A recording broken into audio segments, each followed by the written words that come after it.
আবু সাইদ মুক্ত, শেষ হয়নি যুদ্ধ, দিয়েছি তো রক্ত,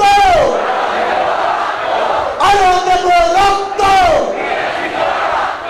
রক্তের বন্যায় ভেসে যাবে অন্যায়।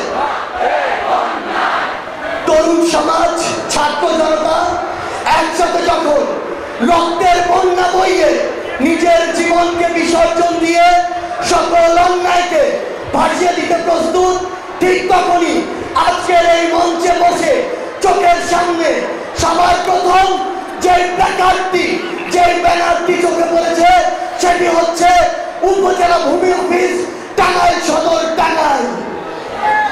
এখন আসুন আপনারা বলুন তো, এই উপজেলা ভূমি অফিসে সকল কাজ কি ন্যায্যতার ভিত্তিতে টাকা ছাড়া হয়? তাহলে টাকা দিয়ে আমার ন্যায্য অধিকার এই ভূমি অফিস থেকে আদায় করে নেওয়ার জন্য আমরা কি ওই অভ্যুত্থান ঘটিয়েছি? তাহলে আজকে থেকে শুধু এই ভূমি অফিস নয়, আপনারা এই টাঙ্গাইলের যে কোনো অন্যায় দেখলে আপনারা অবশ্যই আপনাদের ব্যক্তিগত জায়গা থেকে সেই প্রতিবাদটি জানাবেন কিনা?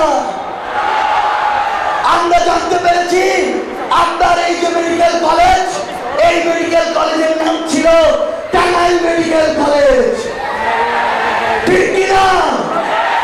তাহলে এই সেই ঐতিহ্যবাহী টাঙ্গাইল যখন বাংলাদেশে মাত্র 19টি জেলা ছিল, তার মধ্যে একটি বৃহত্তর জেলা ছিল এই টাঙ্গাইল। সেই টাঙ্গাইলের গৌরবকে ছোট করে যখন খুনির নামে বাংলাদেশের এই গুরুত্বপূর্ণ জেলায় একটি মেডিকেল কলেজ থাকে, সেটি কি আমাদের স্পিরিটের সাথে যায়? তাহলে আজকের পর থেকে ছাত্র জনতার দাবি হচ্ছে টাঙ্গাইল মেডিকেল কলেজ তার নামে স্বমহিমায় টাঙ্গাইল মেডিকেল কলেজ হয়ে বাংলাদেশে শ্রেষ্ঠত্বের জায়গা করে নিবে।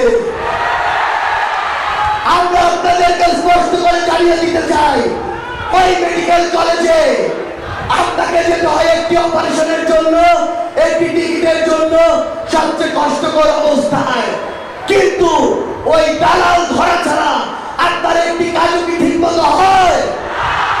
তাহলে এই দালালের স্পিরিট নিয়ে কি আমরা এই অভ্যুত্থান ঘটিয়েছি? ওই আয়া থেকে স্টাফ সকলকে একটি বেডের জন্য আমাদের টাকা দিতে হয়, এই টাকা দেওয়ার জন্য আমরা যে অভ্যুত্থান ঘটিয়েছি? আমরা ছাত্র জনতা আমাদের জায়গা থেকে স্পষ্ট করে বলে দিতে চাই, এসব দালালি টাকা দিয়ে কাজ করার জন্য আর জনতার ওষুধ আপনাদের কোম্পানির কাছে বিক্রি করার জন্য ছাত্র জনতা এই অভ্যুত্থান ঘটায়নি। আমরা আপনাদেরকে একটি স্পষ্ট জিনিস বলে দিতে চাই, শুধু এই টাঙ্গাইলে নয়, পুরো বাংলাদেশে বিগত 16 বছরে ফ্যাসিস্ট হাসিনা সবচেয়ে বড় যে ক্ষতিটি করেছে সেটি হচ্ছে তিনি তার আওয়ামী লীগকে শুধু ফ্যাসিস্ট বানায়নি, সে তার বাংলাদেশকে শুধু ফ্যাসিস্ট বানায়নি, সে ফ্যাসিস্ট বানিয়েছে আমাদের প্রত্যেকটি মানুষকে। এই জায়গা থেকে আমরা যদি নিজেদের উত্তরণ ঘটাতে চাই, তাহলে আমাদের যে সংশোধন, সেই সংশোধন শুরু হতে হবে ওই ব্যক্তিগত পর্যায় থেকে। আপনারা বলুন তো, আপনার এই টাঙ্গাইলে চাঁদাবাজি হয় কিনা? অটো স্ট্যান্ড, ট্রাক স্ট্যান্ড, বাস স্ট্যান্ডে চাঁদাবাজির নামে সিন্ডিকেট আছে কিনা? তাহলে এই যে আমাদের স্পিরিট, সেই স্পিরিটকে যদি আমরা ধরে রাখতে চাই, তাহলে ওইসব চাঁদাবাজ এবং সিন্ডিকেটের বিরুদ্ধে আপনার যে ভয়েস, সেই ভয়েসটি আবার তুলে ধরতে হবে। একটি জিনিস মনে রাখবেন, এটি কখনো মনে করার উপায় নেই যে 100 জন মানুষ চাঁদাবাজি করছে, করুক। মনে রাখবেন, এটি একটি ছোঁয়াচে রোগ, কেউ যদি একবার স্কোপ পায়, এটি ধীরে ধীরে সব জায়গায় ছড়িয়ে পড়ে। আরেকটি গুরুত্বপূর্ণ বিষয় হচ্ছে, এই যে চাঁদাবাজিটি করা হয়, এই কারণে আপনার কাছে অটোর ভাড়া বেশি রাখা হয়, বাসের ভাড়া বেশি রাখা হয়, সবজির দাম বেশি রাখা হয়, পণ্যের দাম বেশি রাখা হয়, এবং এর ভাগিদার আমাদের সবাইকে হতে হয়। ঠিক এই কারণে এই ছাত্র জনতা আজকের পর থেকে সকল চাঁদাবাজি এবং সকল সিন্ডিকেটের বিরুদ্ধে কথা বলবে। আমাদের আজকে টাঙ্গাইলে এসে শুনতে হয় আমার যে ভাই মারুফ হত্যা হয়েছে, আমার যে বোনকে অপদস্থ করা হয়েছে, আমার যে ভাইদের রক্তাক্ত করা হয়েছে, আমার স্কুল কলেজের যে ছোট ভাই বোনদেরকে বিভিন্ন ভাবে হামলা করা হয়েছে, সেই পুলিশরা নাকি এখনো আশেপাশে ঘোরাফেরা করে। আমার ভাই যখন রক্তাক্ত হয়ে হাসপাতালে, তখন সেই হামলাকারী কতিপয় পুলিশ কিভাবে উন্মুক্ত রাস্তায় ঘোরাফেরা করে।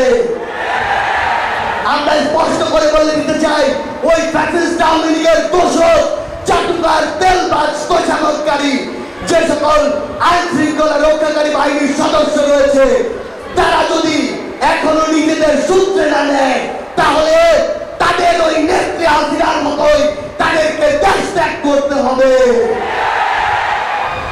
আমরা আপনাদের মাধ্যমে, ছাত্র জনতার মাধ্যমে পুরো বাংলাদেশকে আমাদের রায় হিসেবে জানিয়ে দিতে চাই, এক ফ্যাসিস্টকে আমরা দেশ ছাড়া করেছি, অন্য ফ্যাসিস্টকে